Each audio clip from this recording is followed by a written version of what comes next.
Que se passe-t-il quand une mère célibataire gare accidentellement son food truck rouillé juste devant le portail du chantier du parrain de la mafia, le plus redouté de Chicago?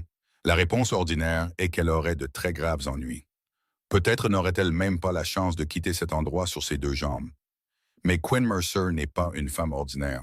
Et Jasper Vance, l'homme que tout le monde de la pègre appelle le fantôme, ne réagit pas comme on aurait pu le prévoir. On dit que personne n'ose regarder Jasper Vance droit dans les yeux plus de 3 secondes sans trembler, que le simple fait d'entendre son nom suffit à faire baisser la tête même aux gangsters les plus endurcis. Et pourtant, quand il est sorti de la voiture, ses yeux gris et froids comme l'acier ont balayé le vieux food truck usé qui bloquait son territoire. Alors qu'il s'apprêtait à ordonner à ses hommes de s'occuper de l'intrus, quelque chose d'inimaginable s'est produit. Un enfant de 5 ans, avec des boucles sauvages et emmêlées et des fleurs encore sur le visage, est sorti en courant de la cabine du camion. Il s'est précipité droit sur le chef de la mafia et a fait ce que personne au monde n'oserait jamais faire. Il a pris la main de Jasper Vance et a levé son visage pour le regarder avec de grands yeux sans peur. Le petit garçon, qui s'appelait Milo, a dit « S'il vous plaît, ne criez pas sur ma maman. Entrez et mangez. Ma maman cuisine très bien. Une fois que vous aurez mangé, vous ne serez plus en colère. » La ligne de garde du corps s'est transformée en statue. Le directeur du chantier a oublié de respirer. Jasper Vance, le redoutable fantôme de Chicago, est resté figé. Il a baissé les yeux sur la petite main qui serrait la sienne. Pour la première fois de sa vie, il était sans voix. Ce moment a tout changé. Mais pour comprendre pourquoi un enfant de 5 ans a pu ébranler le cœur d'un parrain de la mafia qui s'était depuis longtemps changé en pierre. Pour comprendre pourquoi cette rencontre allait bouleverser le destin de deux mondes complètement différents, nous devons remonter le temps de 3 mois, quand Quinn Mercer n'avait encore aucune idée que sa vie était sur le point d'entrer dans une tempête sans issue. Si cette histoire touche votre cœur, s'il vous plaît, appuyez sur le bouton « J'aime » pour nous soutenir. Partagez cette vidéo avec les personnes que vous aimez et n'oubliez pas de vous abonner à la chaîne pour ne pas manquer les prochaines histoires profondément émouvantes. 3 mois avant que cette rencontre fatidique n'ait lieu, deux mondes complètement différents coexistaient dans la même ville. Ils étaient séparés par seulement 5 kilomètres, mais aussi distants que deux univers qui ne pourraient jamais se rencontrer. La nuit de Chicago était assez amère pour transpercer la peau et les os. Au 60e étage du plus haut bâtiment du quartier des affaires, un penthouse s'étendait comme un palais privé. Ses murs de verre donnaient sur toute la ville scintillante en contrebas. Jasper Vance était assis seul au bout de la table à manger. Une table en chêne massif, assez grande pour 20 personnes. Pourtant, elle ne contenait qu'une seule assiette de nourriture qui avait refroidi depuis longtemps. Il avait 33 ans, son corps solide forgé par des années de combat et de survie. Ses yeux froids, des yeux qui ne s'étaient jamais adoucis pour personne, et une légère cicatrice allant de sa tempe à sa pommette gauche, comme un rappel permanent d'un passé sanglant. Les gens l'appelaient le fantôme, car ceux qui devenaient les ennemis de Jasper Vance disparaissaient généralement sans laisser de traces, comme s'ils n'avaient jamais existé dans ce monde. Ce penthouse contenait tout ce que l'argent pouvait acheter. Des meubles importés d'Italie, des œuvres d'art valant des millions de dollars, du vin des plus anciens vendeurs d'Europe. Pourtant, il lui manquait la seule chose que l'argent ne pourrait jamais acheter. Il n'y avait pas de rire, il n'y avait pas de chaleur, il n'y avait pas de vie. Il n'y avait qu'un silence lourd et suffocant, et un homme regardant la ville avec les yeux vides de quelqu'un qui avait tout gagné et qui n'avait plus rien à désirer. Le téléphone sur la table a commencé à vibrer. Jasper a jeté un coup d'œil à l'écran. Le nom d'Aldrich Hartley est apparu. Son allié le plus puissant dans le monde de la pègre, et l'homme même qui le pressait jour et nuit de conclure un mariage politique. Il a répondu à l'appel, sa voix froide et plate, sans la moindre trace d'émotion. À l'autre bout du fil, Aldrich a dit que Céleste attendait, que l'alliance entre leurs deux familles devait être renforcée, que c'était quelque chose qui devait être fait pour l'avenir des deux parties. Jasper a écouté en silence, puis a répondu d'une voix sèche qu'il se marierait quand il le jugerait nécessaire. Pas quand Aldrich donnerait l'ordre. Et si Aldrich voulait marier sa fille à quelqu'un, il ne manquait pas d'hommes prêts à se mettre à genoux pour mendier ce privilège. Puis il a raccroché sans attendre de réponse. Moins de 10 minutes plus tard, le bruit de l'ascenseur a rompu le silence. Les portes se sont ouvertes et Celeste Hartley est entrée comme si elle était la maîtresse du penthouse. 29 ans, avec une silhouette sculpturale, des cheveux blonds platine coiffés à la perfection, et une robe rouge moulante qui s'accrochait à chaque courbe, comme déterminée à montrer tout ce qu'elle possédait. Celeste s'est approchée de Jasper, ses lèvres rouges comme le sang, courbées en un sourire confiant. Sa main soigneusement manucurée est venue se poser sur son épaule. Elle a dit que Jasper ne pouvait pas continuer à éviter cela pour toujours, qu'ils formaient un couple parfait, qu'elle pouvait lui donner tout ce dont un homme avait besoin. Jasper ne l'a pas regardé. Il s'est levé lentement, a retiré la main de Céleste de son épaule, comme s'il retirait quelque chose de sale. Il a dit que ce qu'elle voulait, c'était son empire, son pouvoir, son nom, mais pas l'homme lui-même, et qu'elle ne devrait jamais faire l'erreur de confondre l'ambition avec l'amour. Puis il s'est éloigné dans les pièces intérieures. Il a laissé Céleste seule dans l'espace froid et brillant, ses yeux bleus glacials s'enflammant de fureur et de détermination. Personne ne rejetait Celeste Hartley. Personne. Au même moment, à 5 kilomètres au sud-ouest, à Pilsen, où les travailleurs pauvres s'entassaient dans des appartements humides, un monde complètement différent était en vie. Le petit appartement au 3e étage d'un immeuble vieillissant n'avait que 2 pièces. Ses murs étaient fissurés par le temps. Son chauffage était en panne au cœur de l'hiver, si bien que même le souffle d'une personne se transformait en brume. Pourtant, à l'intérieur, il faisait chaud d'une autre manière. Quinn Mercer se tenait dans la cuisine, ses cheveux châtains attachés en un chignon lâche et désordonné. Ses yeux ambrés étaient concentrés sur la marmite de soupe qui mijotait sur le feu. Elle avait 27 ans, son visage portait encore une trace de jeunesse. Mais ses yeux contenaient déjà une maturité bien au-delà de son âge, la marque des années passées à tout porter seul. À ses pieds, Milo courait d'avant en arrière avec une feuille de papier et des crayons de couleur. De temps en temps, il levait les yeux pour montrer à sa mère un nouveau dessin, des bonshommes allumettes tordues et éclatants de couleurs. Dans le coin de la pièce, Vera était assise sur une vieille chaise avec une fine couverture enroulée autour de son corps. Elle toussait de temps en temps, et chaque tousse sèche faisait que Quinn la regardait avec une inquiétude silencieuse. Le dîner de ce soir-là était simple, rien de plus qu'une soupe de légumes et quelques tranches de pain. Mais tous les trois étaient assis autour de la petite table, et le rire de Milo résonnait comme des clochettes. Vera racontait des histoires d'autrefois, et Quinn écoutait avec un sourire fatigué mais profondément satisfait. 5 ans plus tôt, quand elle avait découvert qu'elle était enceinte, l'homme qu'elle croyait être l'amour de sa vie avait disparu sans un seul mot d'adieu. Pas un seul dollar de pension alimentaire, pas un seul message pour demander comment elle allait. Elle avait traversé la grossesse seule, accouché seule dans un hôpital public, avec les petites économies qu'elle avait réussi à rassembler. Et elle avait élevé Milo seule, jour après jour, sans amertume, sans plainte, car elle n'avait de temps pour aucune de ces choses. Elle n'avait que du temps pour travailler et pour aimer. Vera a toussé de nouveau, cette fois plus longtemps, plus profondément, plus lourdement. Quinn a posé sa cuillère, est allée vers sa mère et a posé une main sur son front. De la fièvre. Elle avait besoin d'un médecin. Elle avait besoin de médicaments. Elle avait besoin de soins appropriés. Mais avec quel argent? Le loyer de ce mois n'était toujours pas payé. Les frais de scolarité de l'école maternelle de Milo étaient en retard. Le vieux food truck était leur seule source de revenus, mais il rapportait très peu face à des centaines d'autres vendeurs. Quinn a ravalé le soupir qui montait dans sa poitrine, a serré doucement la main de sa mère. Elle a dit que demain, elle devrait rester à la maison et se reposer, que Quinn gagnerait plus d'argent, que tout irait bien. Vera a regardé sa fille. Ses yeux étaient remplis de tristesse, mais débordés de fierté. Elle a dit que sa fille était la femme la plus forte qu'elle ait jamais connue. Cette nuit-là, après que Milo se soit endormi profondément, Quinn s'est assise près de la fenêtre et a regardé la rue vide. Elle a pensé à demain, à la semaine prochaine, au mois prochain. L'argent du loyer, les factures de l'hôpital, les frais de scolarité. Les chiffres s'empilaient les uns sur les autres comme une montagne. Mais ensuite, elle a regardé Milo, recroquevillé sur le lit, son visage paisible dans le sommeil. Et elle a su qu'elle n'avait pas le droit de craquer. Le lendemain matin, alors que le soleil commençait à peine à se lever, Quinn a poussé le vieux food truck hors de la ruelle. Milo était assis dans la cabine, tenant un ours et une peluche usée. Ses yeux étaient encore lourds de sommeil, mais il refusait de rester seul à la maison. Mère et fils se sont dirigés vers le coin de rue familier où Quinn vendait de la nourriture tous les jours.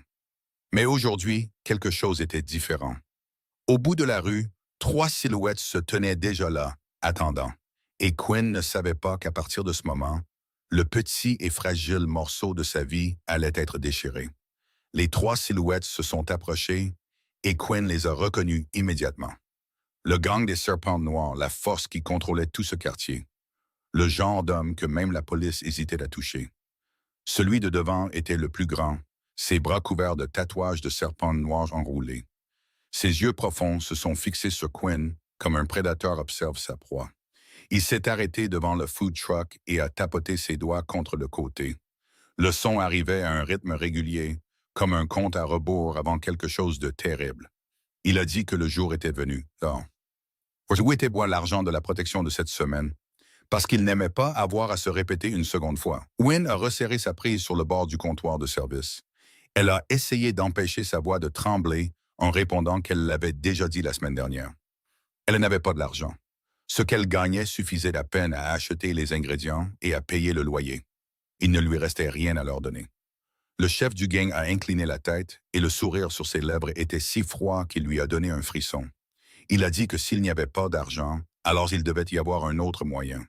Et puis il a sorti un couteau à cran d'arrêt de sa poche.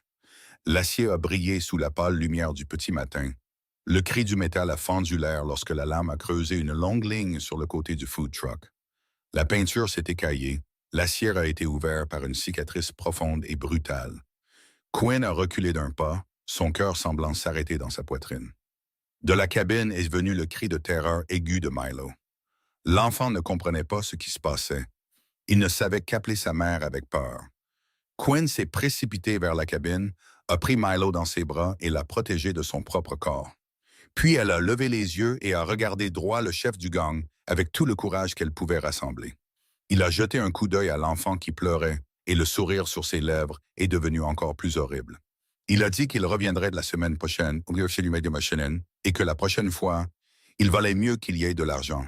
Parce que la prochaine fois, ce ne serait pas seulement le camion qui serait tailladé. Et il espérait qu'elle comprenait ce qu'il voulait dire.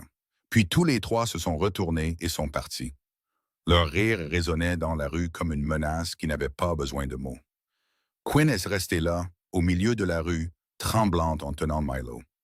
Le petit garçon sanglotait encore, s'accrochant fermement à la chemise de sa mère comme s'il craignait de la perdre pour toujours s'il la lâchait. Autour d'eux, les gens continuaient de passer. Certains regardaient, puis se détournaient rapidement. Certains faisaient semblant de ne rien voir du tout.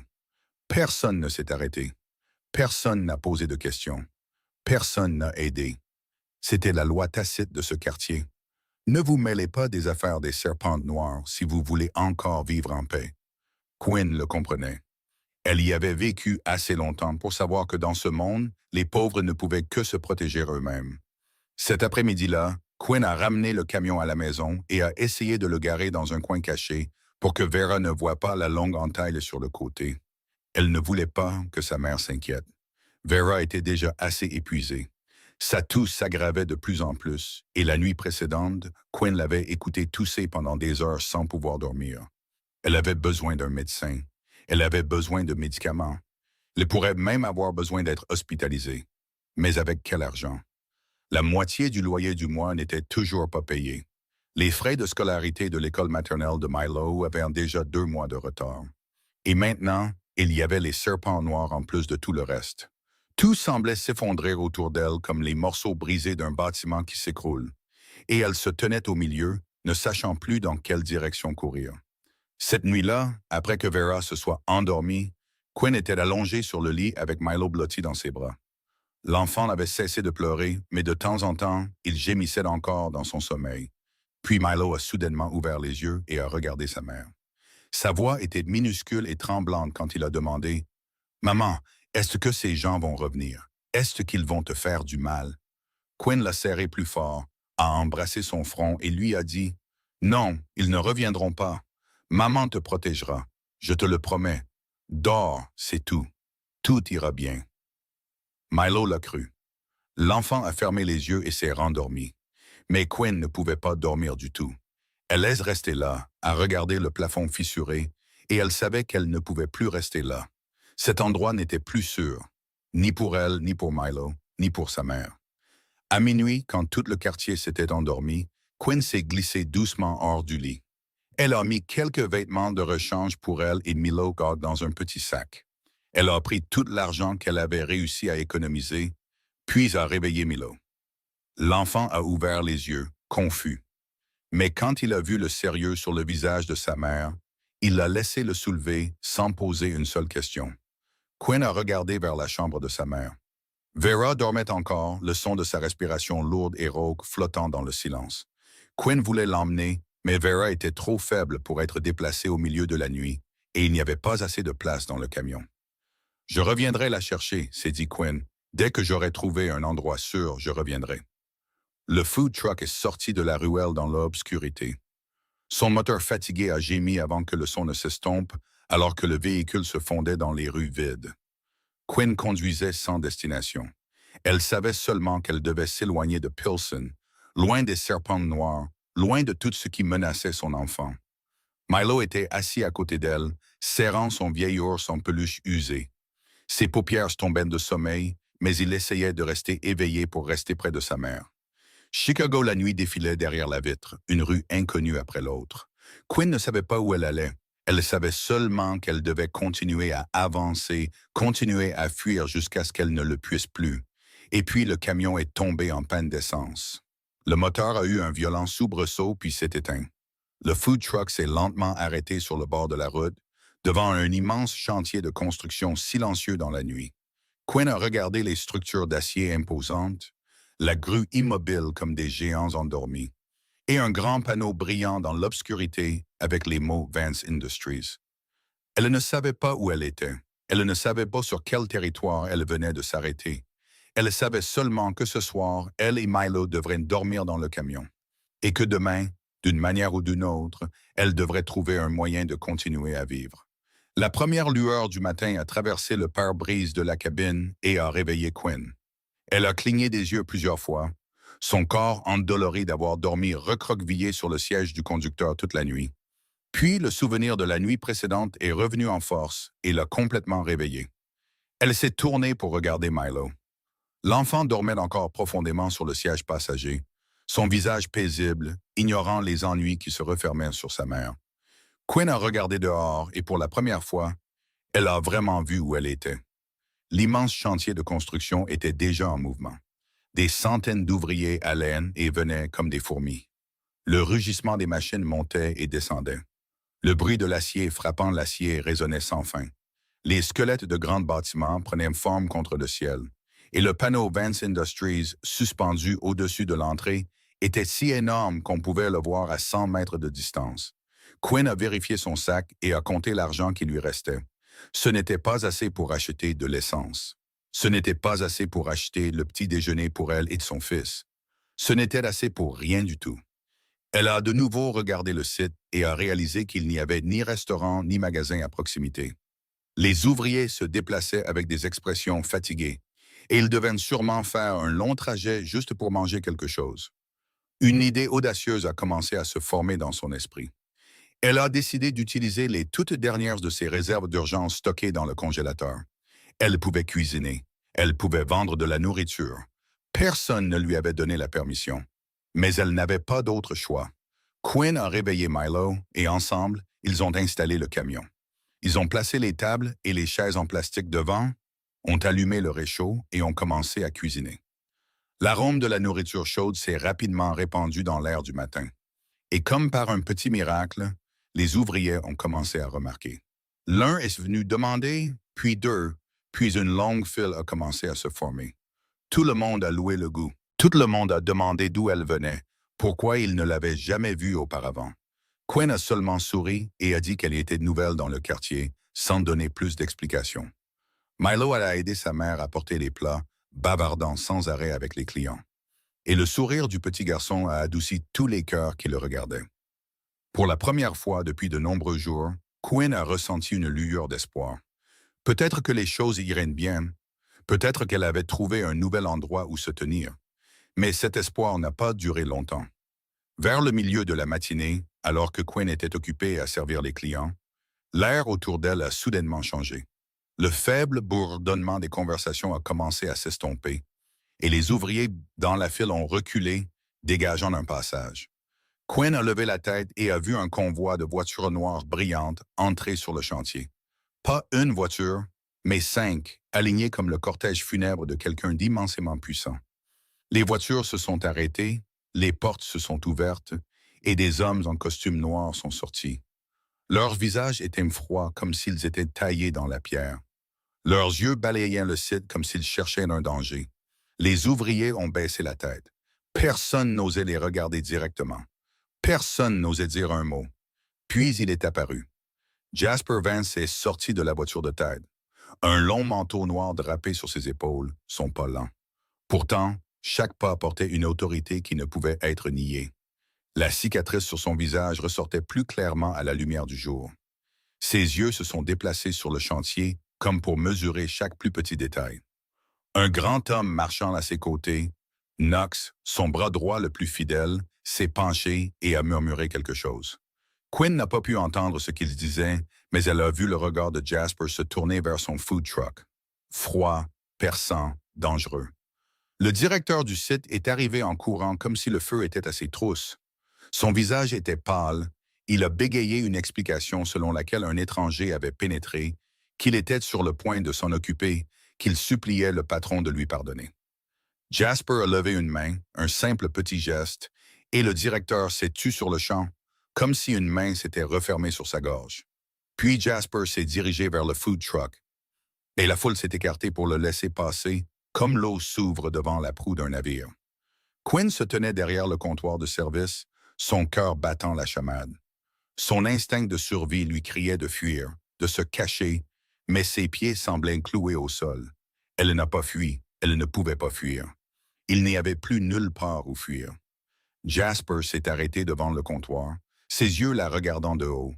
Il était plus grand qu'elle d'une bonne tête, et sa présence pesait sur elle comme un poids invisible. Sa voix a retenti, glaciale comme un hiver à Chicago, demandant qui lui avait donné la permission de vendre de la nourriture ici. Quinn a dégluti, mais elle n'a pas baissé le regard. Elle l'a regardé droit dans les yeux et a répondu que personne ne lui avait donné la permission. Elle était venue de son propre chef. Jasper a haussé un sourcil, son expression inchangée, et a demandé si elle comprenait les conséquences d'une intrusion sur son territoire. Quinn a senti une sueur froide couler dans son dos. Pourtant, sa voix est restée ferme quand elle a répondu qu'elle savait qu'elle avait besoin d'argent pour nourrir son fils. Elle savait qu'elle n'avait nulle part où aller. Elle savait qu'elle n'avait pas le choix. Et si c'était un crime, alors elle était prête à accepter la punition. Mais elle le suppliait de lui donner une chance. Jasper l'a regardé en silence. Au cours de sa vie, il avait rencontré toutes sortes de personnes. Des hommes qui suppliaient, des hommes qui menaçaient, des hommes qui essayaient de paraître forts alors que leurs genoux tremblaient sous eux. Mais cette femme était différente. Elle avait peur. Il savait qu'elle avait peur. Mais elle ne baissait pas la tête, ne fuyait pas, ne suppliait pas pour sa pitié. Elle se tenait là, le regardant droit dans les yeux, comme si elle était prête à affronter tout ce qui allait suivre. Knox s'est avancé, prêt à agir si son patron donnait l'ordre, mais Jasper a levé une main très légèrement pour lui faire signe de s'arrêter. La tension s'est étirée dans l'air. Personne n'osait bouger. Personne n'osait respirer trop fort. Et puis, à ce moment précis, la porte de la cabine s'est ouverte. Milo est sorti en courant, les yeux encore lourds de sommeil, ses cheveux bouclés en un désordre sauvage, des fleurs encore sur son visage après avoir aidé sa mère plus tôt ce matin-là. L'enfant a vu sa mère debout devant un grand homme inconnu, entouré d'hommes effrayants vêtus de noir. Mais Milo n'avait pas peur. Il a couru droit devant, s'est faufilé entre sa mère et l'étranger, et a levé son visage pour regarder Jasper Vance avec de grands yeux ronds pleins de défis. Milo a dit à voix haute qu'il n'avait pas le droit de gronder sa mère, que sa mère n'avait rien fait de mal, qu'elle ne faisait que cuisiner. Le chantier tout entier a semblé retenir son souffle. Knox a failli bondir en avant, mais ses pieds se sont figés quand il a vu la scène se dérouler devant lui. Jasper a baissé les yeux sur l'enfant qui se tenait protecteur devant lui.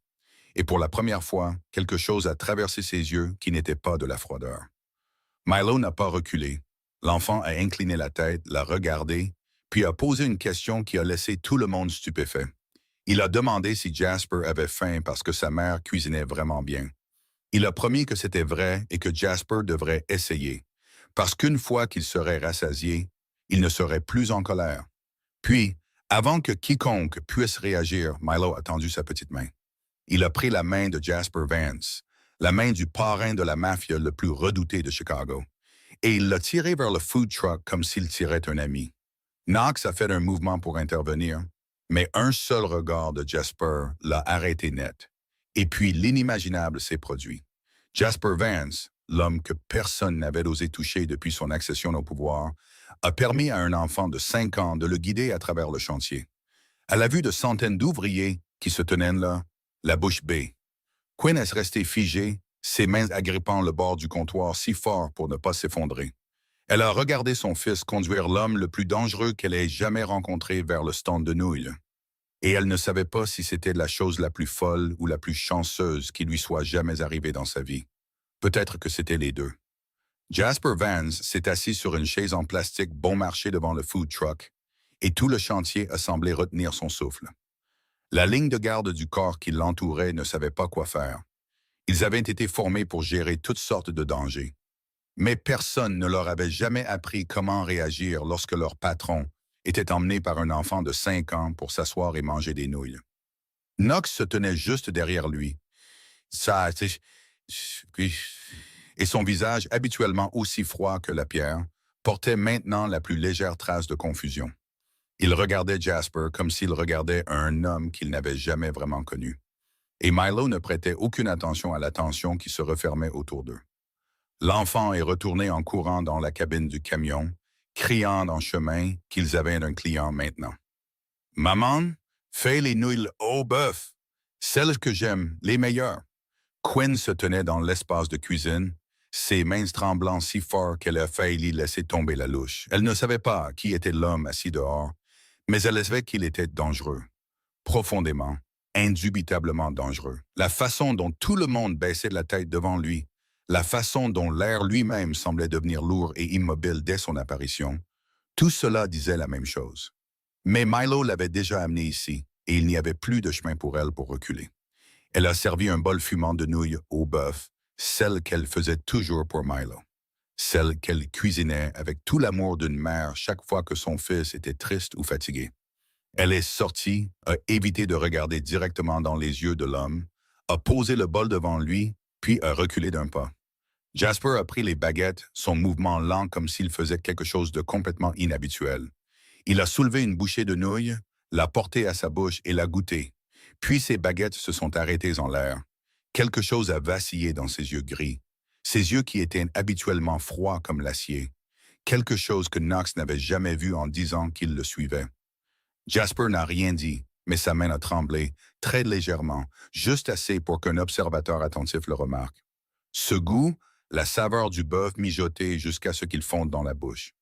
Le parfum des oignons frits dorés s'élevant, chaud et riche dans l'air. Le goût profond et plein du bouillon mijoté à partir d'os pendant de longues heures. Jasper ne se souvenait pas de la dernière fois qu'il avait goûté quelque chose comme ça. 20 ans, peut-être plus. La mémoire l'a submergé comme une vague déferlante.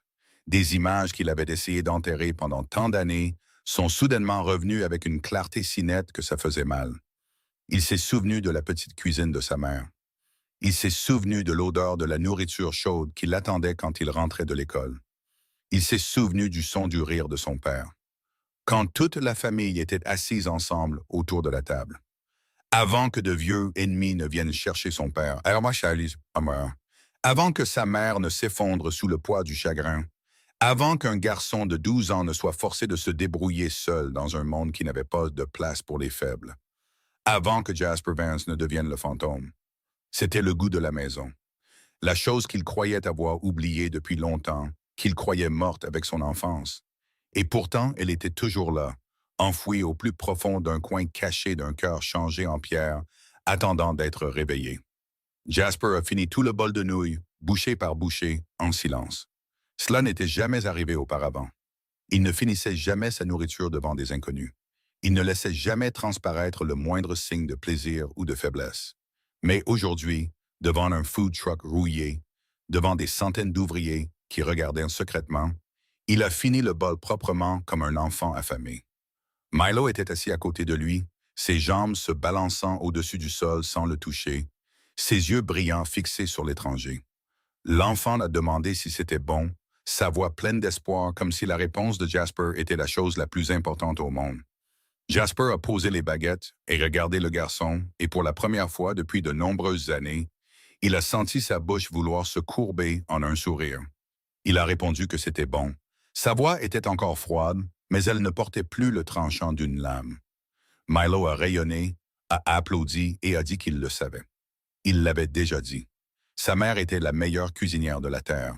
Non, la meilleure de tout l'univers. Derrière eux, Knox a failli perdre l'expression froide qu'il avait maintenue pendant 10 années consécutives. Jasper s'est levé, a mis la main dans son manteau, a sorti une épaisse liasse d'argent et l'a posée sur la table sans la compter. C'était au moins 10 fois le prix d'un seul bol de nouilles. Quinn a regardé l'argent, puis lui ne sachant que dire. Jasper l'a regardé, ses yeux se posant sur son visage un bref instant, puis il lui a demandé son nom. Quinn a répondu que son nom était Quinn Mercer. Jasper a hoché la tête comme pour graver ce nom dans un coin privé de son esprit. Et puis, il lui a dit qu'elle était autorisée à vendre ici. Aucune explication, aucune condition, juste une courte phrase prononcée comme un ordre que personne n'oserait contester. Puis, il s'est retourné et s'est éloigné, son manteau noir s'agitant légèrement dans le vent du matin.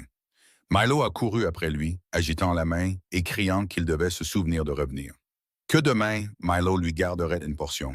Jasper ne s'est pas retourné. Il n'a pas répondu, mais ses pas ont ralenti d'un seul temps. Un seul temps, mais Knox l'a remarqué. Knox a suivi son patron et a murmuré à voix basse. « Patron, elle a pénétré sur notre territoire. Voulez-vous qu'on s'en occupe? » Jasper ne l'a pas regardé. Sa voix est restée aussi froide que jamais quand il a répondu qu'elle devait être autorisée à vendre, que quelqu'un devait être chargé de la surveiller, et que s'il y avait le moindre problème, il devait lui être signalé directement. Knox ne comprenait pas. Il avait suivi Jasper pendant 10 ans et n'avait jamais vu son patron réagir de cette manière avec qui que ce soit. Mais il n'a pas osé poser d'autres questions. Il a seulement hoché la tête en silence et a obéi. Une par une, les voitures noires sont parties, laissant le chantier dans un silence stupéfait et sans voix. Quinn est resté là, à regarder jusqu'à ce que la dernière voiture ait disparu de sa vue. Son cœur battait encore fort dans sa poitrine. Elle ne savait pas qui était cet homme. Elle ne savait pas pourquoi il lui avait permis de rester. Elle ne savait pas ce qui allait se passer ensuite. Elle savait seulement que sa vie venait de prendre une direction complètement nouvelle. Et elle ne savait pas si c'était une bénédiction ou le début d'une tempête encore plus grande. Une semaine s'est écoulée comme un beau rêve que Quinn osait à peine croire réel. Chaque matin, elle se levait tôt, préparait les ingrédients, poussait le camion jusqu'au chantier et commençait à vendre de la nourriture. Les ouvriers s'étaient habitués à sa présence. Ils faisaient de la queue tous les jours, louaient la qualité de la nourriture, prenaient des nouvelles de Milo. Et pour la première fois depuis très longtemps, Quinn sentait que la vie avait de nouveau un peu de lumière. Elle avait pu envoyer de l'argent à Vera pour qu'elle puisse acheter des médicaments. Elle avait payé les frais de scolarité en retard de Milo. Il restait même un peu d'argent à économiser en cas de problème. Milo, quant à lui, était plus heureux qu'il ne l'avait jamais été. L'enfant s'était lié d'amitié avec tout le monde, des ouvriers du bâtiment aux gardes de sécurité. Et tous adoraient le petit garçon vif avec un sourire aussi brillant que le soleil. Tout semblait enfin s'arranger, comme si elle avait enfin trouvé un nouveau point d'appui dans la vie. Mais Quinn ne savait pas qu'elle était surveillée de deux côtés complètement différents. Un côté appartenait aux hommes de Jasper Vance, envoyés pour la protéger discrètement sous les ordres de leur patron, bien qu'ils ne comprenaient pas eux-mêmes pourquoi ils se souciaient d'une femme qui vendait des nouilles. L'autre côté, cependant, regardait aussi, avec des yeux qui appartenaient à l'obscurité, avec des yeux qui appartenaient à un ennemi. Les Serpents Noirs n'ont pas eu besoin de beaucoup de temps pour trouver Quinn. Elle s'était enfuie de leur quartier, mais elle n'avait pas disparu. Elle avait seulement déménagé ailleurs. Et d'une certaine manière, c'était encore pire. Quand ils ont découvert que Quinn vendait de la nourriture sur le territoire de Jasper Vance, le territoire de l'ennemi juré de leur gang, ils ont immédiatement compris que c'était un cadeau du ciel. Une femme sans personne pour la protéger, gagnant sa vie sur les terres du fantôme, serait l'appât parfait pour provoquer un rival. Ils n'avaient pas besoin de frapper Vance directement. Tout ce qu'ils avaient à faire était de brûler une petite food truck et le message serait délivré plus clairement que n'importe quelle déclaration de guerre. Cette nuit-là était assez froide pour transpercer les eaux. Le vent de Chicago hurlait dehors, se glissant dans chaque fissure du vieux food truck. Quinn et Milo dormaient encore dans le camion. Elle n'avait pas encore assez d'argent pour louer un nouvel appartement. Et de plus, dormir dans le camion était plus sûr que d'errer dans les rues. Elle tenait son fils dans ses bras, une fine couverture enroulée autour d'eux deux, et s'est lentement endormie d'un sommeil épuisé après une longue journée de travail. Un bruit étrange a réveillé Quinn. Elle a ouvert les yeux, son cœur battant la chamade, ses oreilles tendues pour écouter. Il y avait des pas dehors, plus d'une personne se déplaçant autour du camion. Puis elle a senti l'essence. L'odeur épaisse et indubitable de l'essence, comme si on en versait partout. L'instinct d'une mère s'est réveillé en elle avec une force violente. Quinn n'a pas réfléchi. Elle a attrapé Milo dans ses bras, a ouvert la porte de la cabine d'un coup de pied et s'est jetée dehors juste au moment où les premières flammes ont jailli. La chaleur lui a frappé le dos comme si elle voulait l'avaler tout entière. Quinn est tombée au sol, serrant fermement Milo contre sa poitrine, roulant loin du camion qui s'embrasait. Milo a crié de terreur. L'enfant ne comprenait pas ce qui se passait. Il s'accrochait seulement à sa mère comme si lâcher prise signifiait la mort. Quinn était allongée sur le sol gelé et regardait les flammes lécher le ciel nocturne, dévorant le food truck, dévorant tout ce qu'elle avait. Le feu rugissait, le métal éclatait, le verre se brisait. Et en quelques minutes, le camion qui avait été son seul moyen de survie a été réduit à un tas de ferrailles noircies et brûlantes. Milo sanglotait de manière incontrôlable, criant « Maman, notre camion a brûlé. Pourquoi ont-ils brûlé notre camion? J'ai si peur, maman. » Quinn l'a serré plus fort. Elle voulait dire quelque chose, n'importe quoi, pour le réconforter, mais sa gorge s'est nouée et aucun mot n'est sorti. Elle ne savait que le tenir aussi fort qu'elle le pouvait pendant que le monde autour d'elle s'effondrait. Quand les flammes ont commencé à s'éteindre, ne laissant derrière elles que de faibles braises rouges et une fumée noire montant vers le ciel, Quinn l'a vu sur le mur voisin. Sous la faible lueur jaune d'un lampadaire, des mots écrits à la peinture rouge, rouge comme le sang, se détachaient avec une clarté brutale. Touche au territoire de Vance. Mur. Les lettres étaient déchiquetées et grossières. Laissées là délibérément comme une déclaration, comme un message qui n'avait pas besoin d'explication. Quinn a fixé les mots et elle a compris. Il ne s'agissait pas d'argent de protection. Ce n'était pas parce qu'elle devait quelque chose à quelqu'un. C'était parce qu'elle avait accidentellement vendu de la nourriture sur les terres de Jasper Vance, et les serpents noirs l'utilisaient comme un pion pour le frapper. Elle n'avait rien à voir avec leur guerre, mais elle y avait été entraînée malgré elle. Elle était devenue une victime d'hommes puissants dont elle connaissait à peine les visages. Quinn s'est agenouillée à côté des cendres. Milo s'accrochait toujours à son cou, ses sanglots s'apaisant maintenant, réduits à de petits gémissements épuisés. Elle a regardé autour d'elle et a vu qu'il ne restait rien. Le camion était parti. Son gagne-pain était parti. Sa mère était à l'hôpital, attendant de l'argent pour des médicaments. Il ne restait rien. Elle voulait pleurer. Elle voulait crier. Elle voulait demander au ciel pourquoi sa vie était devenue ainsi. Mais elle n'a pas pleuré. Elle n'avait pas le droit de pleurer. Milo avait besoin qu'elle soit forte. Son fils avait besoin qu'elle se relève, même si à l'intérieur, elle se brisait en 1 million de morceaux. Elle ne savait pas que dans l'obscurité, à plusieurs dizaines de mètres de là, une voiture noire était immobile. Des yeux gris froids comme l'acier regardaient tout à travers la vitre. Depuis l'instant où les flammes ont jailli jusqu'à ce qu'il ne reste que des cendres. Jasper Vance avait tout vu. Et dans les yeux qui connaissaient l'obscurité depuis 20 ans, quelque chose d'autre brûlait maintenant. Pas le feu qui avait dévoré le food truck, mais un tout autre feu. Le feu d'une fureur qui était sur le point de se déchaîner. La porte de la voiture noire s'est ouverte dans l'obscurité. Jasper Vance est sorti, son manteau noir drapé sur ses épaules, son visage dépourvu de toute expression, comme s'il avait été taillé dans la pierre. Il s'est dirigé vers le tas de cendres, chaque pas lent et assuré, comme un roi entrant dans une terre qui venait d'être dévastée. Quinn l'a vu et s'est immédiatement mise sur pied.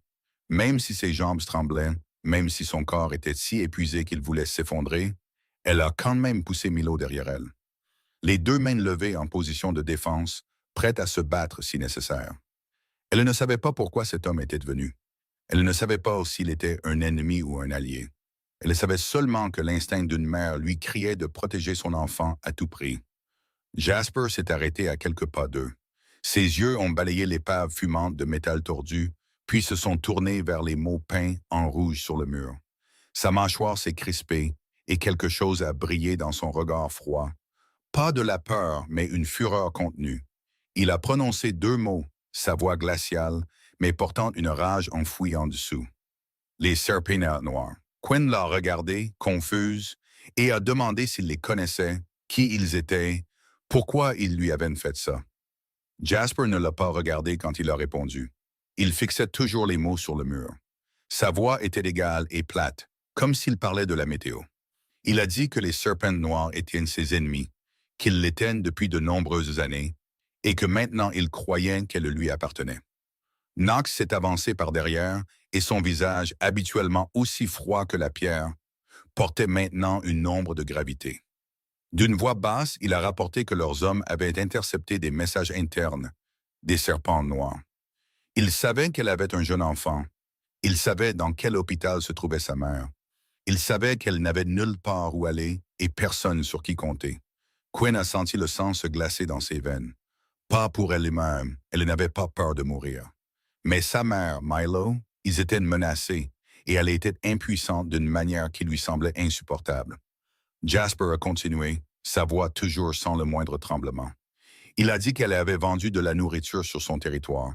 Et aux yeux des serpents noirs, cela faisait d'elle l'une des siens. Ils l'utiliseraient pour le frapper, l'utiliseraient comme otage, comme appât, comme un outil dans une guerre qui n'avait rien à voir avec elle. Quinn a éclaté en disant qu'elle quitterait la ville, qu'elle irait loin, quelque part où il ne la trouverait jamais. Mais Jasper a secoué la tête. Il a dit qu'il était déjà trop tard. Il la surveillait depuis longtemps. Il connaissait chacun de ses pas. Où qu'elle aille, il la suivrait, et la prochaine fois, ce ne serait pas seulement un camion qui brûlerait. Le silence s'est étiré entre eux. Quinn a baissé les yeux sur Milo, accroché à sa jambe. L'enfant était si épuisé qu'il n'avait plus la force de pleurer. Ses yeux étaient fermés. Son corps tremblait de froid et de peur. Elle a regardé les cendres de ce qui avait été tout ce qu'elle possédait. Elle a pensé à sa mère allongée à l'hôpital, attendant des médicaments, attendant qu'elle revienne. Il ne lui restait rien. Il n'y avait plus nulle part où aller. Jasper s'est approché d'un pas. Sa voix était toujours froide, mais quelque chose avait changé. Elle ne coupait plus comme une lame. Il a dit qu'il ne lui restait qu'un seul choix, rester avec lui, sous sa protection. Dans son immeuble, où les serpents noirs n'oseraient jamais la toucher. Quinn l'a regardé, ses yeux encore pleins de méfiance, et a demandé ce qu'il voulait en retour. Car personne dans ce monde ne donnait rien pour rien, et elle le savait. Jasper a répondu qu'elle cuisinerait pour lui et pour ses hommes, que sa mère serait transférée dans le meilleur hôpital, tous frais payés, et que son fils aurait un endroit sûr pour vivre et grandir. Quinn ne comprenait toujours pas. Elle a demandé pourquoi il faisait cela, pourquoi il prendrait soin d'elle, une femme étrange qu'il n'avait rencontrée que quelques fois. Jasper s'est resté silencieux un moment. Ses yeux se sont posés sur Milo, qui s'accrochait toujours à la jambe de sa mère, les traces de larmes encore visibles sur son visage. Puis il a répondu, sa voix un peu plus douce, que c'était en partie de sa faute. Elle avait vendu de la nourriture sur ses terres et à cause de cela, elle avait été entraînée dans cette histoire. C'était sa responsabilité. Rien de plus, rien de moins. Quinn a baissé les yeux sur son fils, puis vers l'hôpital où sa mère était allongée, puis de nouveau sur les cendres. Tout ce qui restait de son ancienne vie. Elle n'avait pas le choix. Elle n'avait jamais vraiment eu le choix. Elle a dit, d'accord, elle acceptait. Mais elle avait une condition. Jasper a haussé un sourcil et a attendu. Quinn a continué, sa voix ferme même si son corps tremblait, en disant que son fils ne devait pas savoir qui était vraiment Jasper. Il ne devait pas connaître son monde. Pour Milo, il ne serait qu'un homme ordinaire, une personne que sa mère connaissait, rien de plus. Elle ne voulait pas que son fils grandisse dans l'obscurité. Jasper l'a regardé, son regard n'a pas été comme un... Et son regard se posant sur elle un long moment, comme s'il mesurait quelque chose de profond en elle. Puis il a hoché la tête, acceptant la condition sans un mot de protestation. Knox a ouvert la portière de la voiture et a attendu. Quinn a soulevé Milo dans ses bras, le poids de l'enfant dans son étreinte, comme un rappel du fardeau qu'elle devait porter. Elle s'est dirigée vers la voiture, mais avant de monter, elle s'est retournée pour regarder les cendres une dernière fois. Son ancienne vie s'arrêtait ici. Tout ce qu'elle avait possédé, construit, pour lequel elle s'était battue, était devenu poussière et cendre. Puis elle s'est détournée et montée dans la voiture et a serré Milo contre sa poitrine. Le véhicule a roulé dans l'obscurité, se dirigeant vers les hautes tours scintillantes de lumière, vers le penthouse du 60e étage, vers un monde totalement étranger à Quinn, un monde dont elle ne savait pas si elle survivrait. L'ascenseur privé s'est arrêté au 60e étage. La porte a glissé lentement, et Quinn a eu l'impression de pénétrer dans un autre monde. Le penthouse s'étendait devant elle comme une vision de luxe si lointaine qu'elle n'avait même jamais osé en rêver. Le plafond s'élevait très haut, et d'énormes murs de verre donnaient sur tout Chicago la nuit, où des millions de lumières scintillaient comme des étoiles tombées sur terre. Le mobilier était minimaliste, mais si cher que Quinn n'osait pas en imaginer le coût, et tout l'espace était enveloppé de noir, de gris et de blanc, élégant mais froid, comme une belle peinture rendue à la perfection, mais à laquelle il manquait le pouls de la vie. Milo se tenait à côté de sa mère, ses yeux ronds grands ouverts, la bouche bée d'émerveillement. Puis l'enfant a lâché, sa voix pleine d'étonnement. « Maman, cette maison est si grande. Plus grande que mon école, plus grande que le supermarché où on va toujours faire les courses. Comment quelqu'un peut-il vivre dans une maison aussi grande, maman? » Quinn a resserré sa prise sur sa main et a essayé de garder sa voix calme. Elle lui a dit que ce n'était qu'un endroit temporaire, qu'il ne resterait pas longtemps. Mais au fond d'elle, elle était aussi dépassée, luttant pour ne pas laisser son malaise transparaître. Ce n'était pas sa maison. Ce n'était qu'un arrangement. Il devait s'en souvenir. Knox les a conduits dans un long couloir qui semblait interminable, passant devant des tableaux accrochés au mur que Quinn ne reconnaissait pas. Bien qu'elle soit certaine que chacun coûtait assez cher pour acheter le vieil appartement où elle et Milo avaient vécu. Il s'est arrêté devant une porte, l'a ouverte, et leur a dit que cette chambre était pour eux. Quinn est entré et a de nouveau dû ravaler un hoquet de surprise. La chambre était 3 fois plus grande que l'appartement humide où elle et Milo avaient vécu. Avec une chambre séparée, une salle de bain privée et même un petit coin meublé d'une table, de chaises et d'étagères. Milo n'a pas pu se retenir plus longtemps. L'enfant a couru vers le grand lit, s'est jeté dessus et s'est enfoncé dans le matelas avec un cri de joie, disant « Maman, ce lit est si doux. C'est doux comme un nuage. Je n'ai jamais dormi sur un lit aussi doux avant. Est-ce qu'on va dormir ici pour toujours, maman? » Quinn l'a regardé et le sourire sur ses lèvres portait à la fois de la joie et de la douleur. Elle ne savait pas quoi répondre. Elle a seulement su s'approcher, s'asseoir à côté de lui caresser les cheveux et lui dire de dormir car il était très tard. Après que Milo se soit profondément endormi, Quinn a décidé de descendre à la cuisine pour se familiariser avec l'espace où elle travaillerait. La cuisine du penthouse était plus grande que son ancien appartement, équipée de tous les appareils modernes imaginables. D'une cuisinière high-tech à un four importé, d'un immense réfrigérateur à double porte à un îlot en marbre brillant. Quinn s'est déplacé dans la pièce, ouvrant un placard après l'autre, vérifiant chaque outil, essayant de mémoriser où tout se trouvait. Elle se penchait pour regarder à l'intérieur d'un tiroir quand le bruit de talons hauts a résonné derrière elle. Chaque pas lent et délibéré, lourd d'autorité, comme le battement de tambours de guerre annonçant qu'une bataille était sur le point de commencer. Quinn s'est retournée et a vu Celeste Hartley debout à l'entrée de la cuisine, appuyée contre le corps avec une arrogance ouverte. Elle portait une robe noire ajustée qui traçait chaque courbe de son corps. Ses cheveux blonds platine étaient arrangés avec une précision sans faille et ses lèvres, rouges comme le sang, se courbaient en un sourire moqueur. Céleste a laissé ses yeux parcourir Quinn de la tête aux pieds, son regard plein de dédain, comme si elle regardait une tache sur un tapis coûteux. Puis elle a parlé, sa voix douce mais empoisonnée en dessous, demandant si Quinn était de la nouvelle cuisinière. Où Jasper l'avait-il trouvée? Sur le trottoir peut-être, ou sous un pont quelque part. Quinn a redressé le dos. Elle n'a pas reculé. Elle n'a pas baissé les yeux. Elle a répondu que oui, du trottoir, et a demandé s'il y avait un problème avec ça. Parce qu'elle cuisinait de ses propres mains, gagnait de l'argent par son propre travail, et ne voyait rien de honteux à cela. Céleste a froncé les sourcils, ne s'attendant clairement pas à ce qu'une femme simplement vêtue comme Quinn ose lui répondre de cette façon. Elle s'est approchée, réduisant la distance entre elles, et sa voix est devenue plus froide alors qu'elle disait que Quinn devait connaître sa place ici, qu'elle n'était qu'une servante, une employée, et que Jasper lui appartenait, lui était destiné depuis longtemps. Et elle a conseillé à Quinn de ne pas se faire d'illusions. Quinn a regardé droit dans les yeux de Céleste, sa voix calme mais ferme, et a répondu que, pour autant qu'elle sache, il n'était pas un objet qui pouvait appartenir à quelqu'un, et qu'elle n'avait aucun intérêt à rivaliser pour un homme, car elle était venue là pour cuisiner, pas pour se faire sermonner. Céleste s'est figée, ses yeux bleus brillant d'abord de choc, puis se durcissant rapidement de fureur. Elle était sur le point de dire autre chose quand, à ce moment précis, une petite voix a retenti de l'entrée de la cuisine. Milo se tenait là, les yeux encore lourds de sommeil, les cheveux en bataille dans toutes les directions. L'enfant s'est frotté les yeux et a appelé sa mère, disant qu'il s'était réveillé et ne la trouvait pas, et qu'il avait faim. Puis il a remarqué Céleste et s'est arrêté, inclinant la tête d'un côté avec une curiosité tranquille.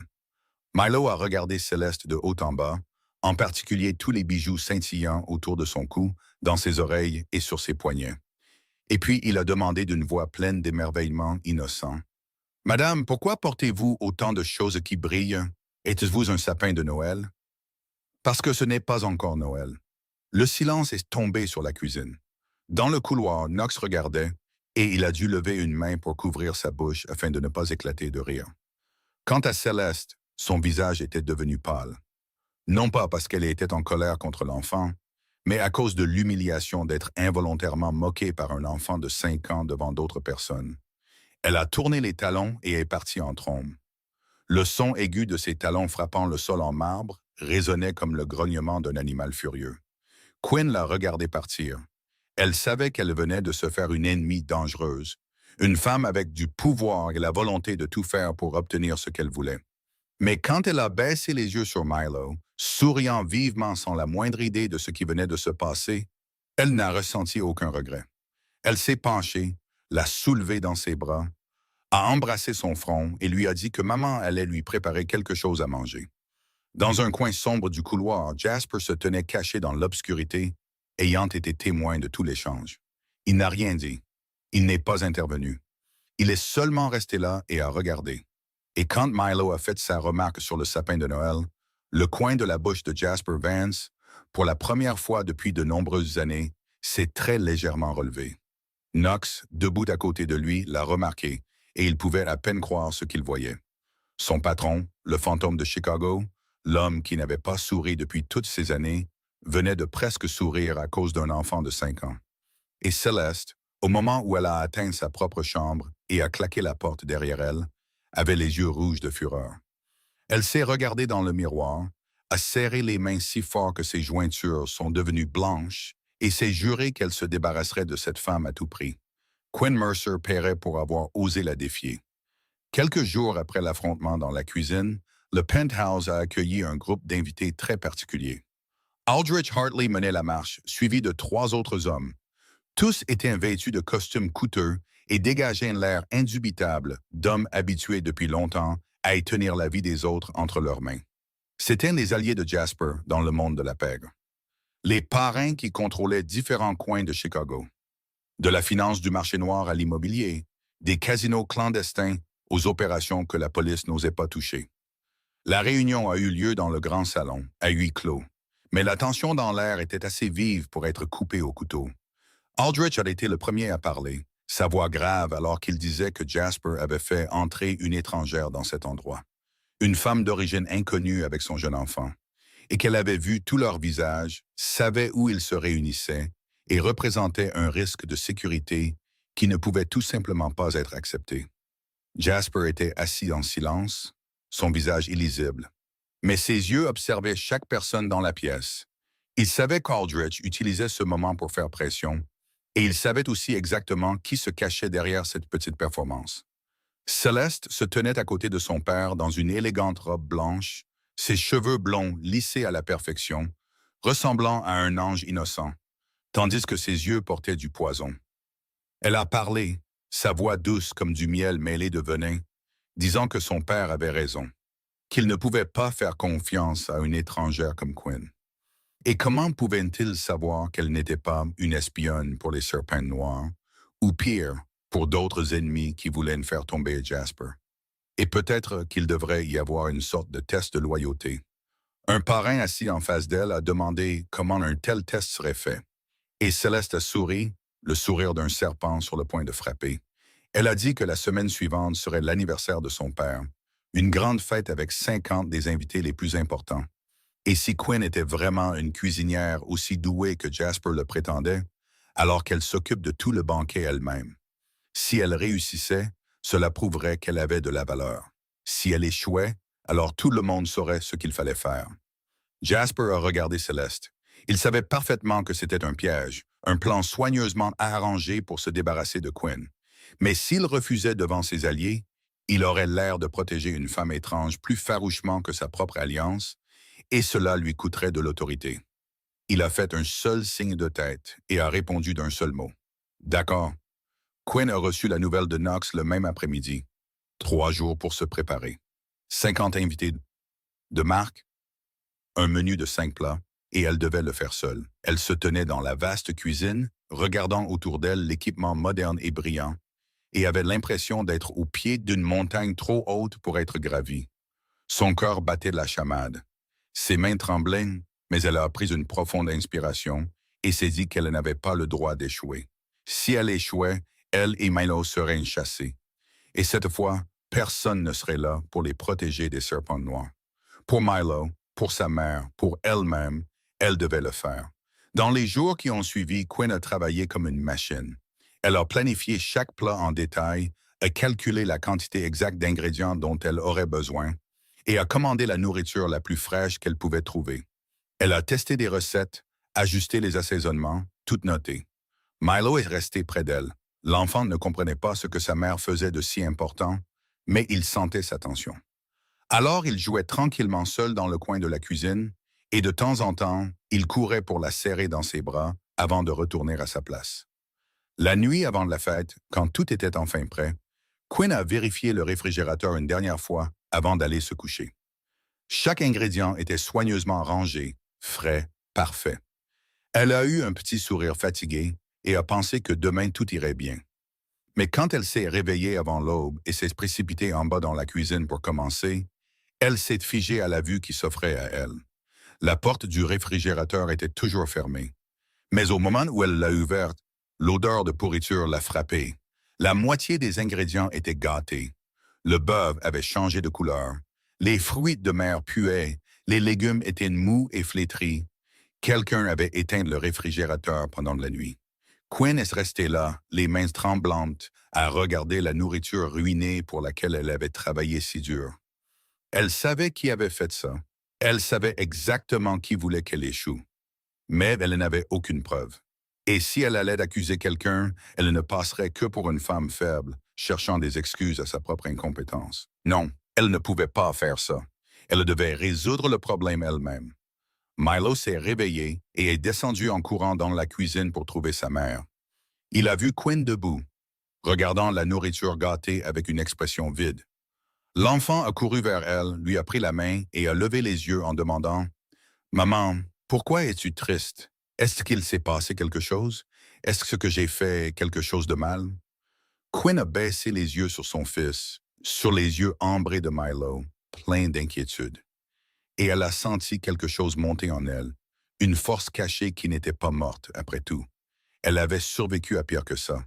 Elle avait accouché seule dans un hôpital pauvre. Elle avait élevé son fils avec les maigres revenus de la vente de nouilles dans la rue. Elle avait fui un gang au milieu de la nuit. Un tas d'ingrédients gâtés n'allait pas la vaincre. Quinn a pris Milo dans ses bras, a embrassé son front et a dit que tout allait bien, qu'ils iraient tous les deux au marché acheter de la nourriture fraîche et a demandé s'il voulait venir avec elle. Mère et fils sont allés au marché local avant que le jour ne soit complètement levé. Quinn a acheté de nouveaux ingrédients avec le peu d'argent qu'elle avait réussi à économiser. Ils n'étaient pas aussi luxueux que ceux qu'elle avait commandés auparavant, mais ils étaient frais et réels. Soigneusement choisis par les yeux d'une femme qui savait depuis longtemps comment transformer des ingrédients simples en une belle nourriture. Une fois de retour au penthouse, elle a commencé à cuisiner immédiatement, sans se reposer, sans s'arrêter. Ses mains volaient, coupant, assaisonnant, remuant et préparant comme si elle dansait une danse qu'elle avait pratiquée toute sa vie. Tard dans la nuit, alors que tout le penthouse s'était endormi, Quinn était toujours debout dans la cuisine. La sueur trempait son front, ses mains ne s'arrêtaient jamais. Milo s'était endormi sur le canapé dans le coin de la cuisine, car l'enfant avait refusé de retourner dans la chambre et insistait pour rester à côté de sa mère. Knox est passé devant la porte de la cuisine, ayant l'intention de continuer son chemin comme il le faisait toujours. Mais il s'est arrêté. Il a regardé la femme épuisée qui travaillait encore sans relâche. Il a regardé l'enfant endormi dans le coin. Et quelque chose en lui, quelque chose qu'il croyait mort depuis longtemps, s'est réveillé. Il est entré dans la cuisine et a demandé à voix basse si elle avait besoin d'aide. Quinn a levé les yeux, surprise, fixant l'homme froid qu'elle avait autrefois pensé ne savoir qu'obéir aux ordres et ne rien ressentir. Knox n'a pas attendu sa réponse. Il a retroussé ses manches, s'est mis à ses côtés et a demandé ce qu'elle voulait qu'il fasse. Cette nuit-là, Knox, l'assassin le plus froid de Chicago, a appris à couper des oignons et à porter des marmites de soupe sous les instructions d'une mère célibataire. Près de l'aube, alors que Quinn finissait les derniers plats, une silhouette est apparue à l'entrée de la cuisine. Jasper se tenait là. Elle n'avait aucune idée depuis combien de temps il était là, ses yeux posés sur elle avec quelque chose qu'elle ne pouvait pas lire. Il n'a rien dit sur les ingrédients gâtés. Il n'a pas demandé pourquoi elle avait cuisiné toute la nuit. Il est seulement resté là, la regardant avec un regard qu'il n'avait jamais donné à personne auparavant. Puis, juste avant de se détourner, il a murmuré si doucement que Quinn l'a à peine entendu qu'elle y arriverait. Et puis il a disparu dans l'ombre du couloir, laissant Quinn là, le cœur battant la chamade, ne sachant pas si c'était dû à l'épuisement ou à autre chose. Ce soir-là, le penthouse du 60e étage est devenu un tout autre monde. Les 50 personnalités les plus puissantes de la pègre de Chicago, réunies sous un même toit, vêtues de costumes coûteux et de robes de soirée éblouissantes. Leurs yeux perçants portaient l'air de gens habitués depuis longtemps à tenir d'autres vies entre leurs mains. Ils n'étaient pas seulement venus pour assister à l'anniversaire d'Aldrich Hartley, mais aussi pour assister à la performance dont ils avaient tous entendu parler. La femme qui avait autrefois vendu des nouilles sur le trottoir et qui avait été introduite dans la maison de Jasper Vance. C'était un procès, et chacun d'entre eux le savait. Quinn se tenait dans la cuisine, prenant une dernière profonde inspiration avant que tout ne commence. Elle n'avait pas dormi depuis 24 heures. Ses yeux étaient cernés de fatigue, mais ses mains étaient stables et son esprit restait clair. Knox avait déjà ramené Milo dans sa chambre, dans un endroit sûr et calme. L'enfant n'avait pas besoin d'être témoin de ce qui allait se passer. Knox se tenait à côté de Quinn et lui fit un petit signe de tête, un geste minuscule, mais suffisant pour lui faire savoir qu'elle n'était pas seule. Puis elle a parlé. Un seul mot, commencer. Le premier plat a été servi, des assiettes blanches disposées avec élégance, simples mais raffinées. La pièce s'est devenue silencieuse, si tendue que le son des couverts touchant la porcelaine pouvait être entendu comme le tic-tac du destin. Les hommes ont goûté la nourriture, leur visage illisible, personne ne disant un mot. Quinn se tenait derrière la porte de la cuisine, regardant à travers l'ouverture étroite. Son cœur battait si fort qu'elle pensait qu'il pourrait sortir de sa poitrine.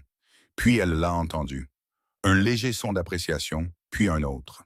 Et puis les couverts ont recommencé à bouger, mais maintenant avec un rythme différent, plus rapide, plus avide. Le deuxième plat a été servi, puis le troisième, puis le quatrième.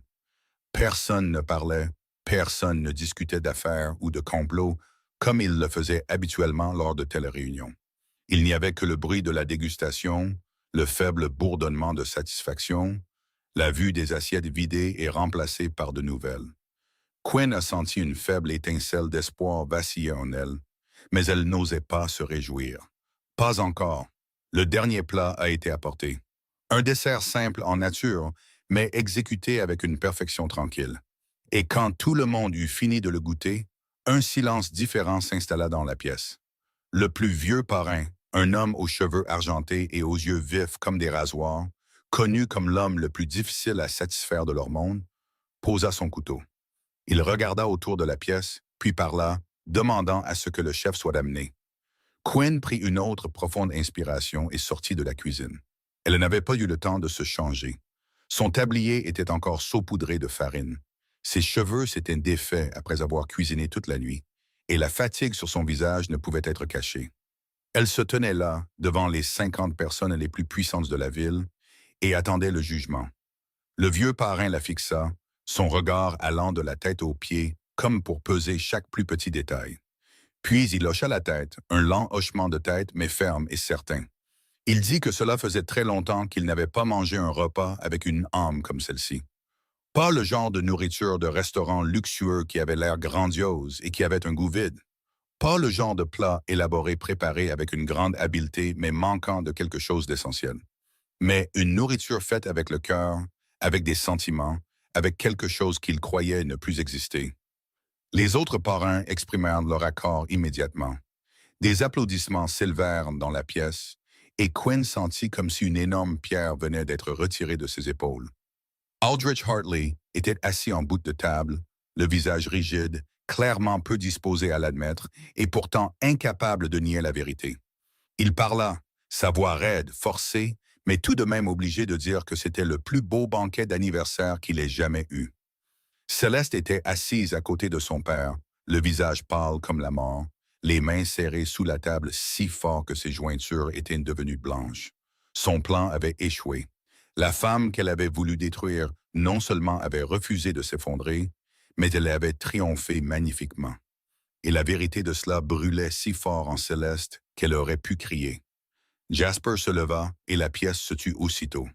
Il regarda lentement autour de lui, ses yeux froids balayant chaque visage, puis il parla, sa voix ferme et impossible à contester.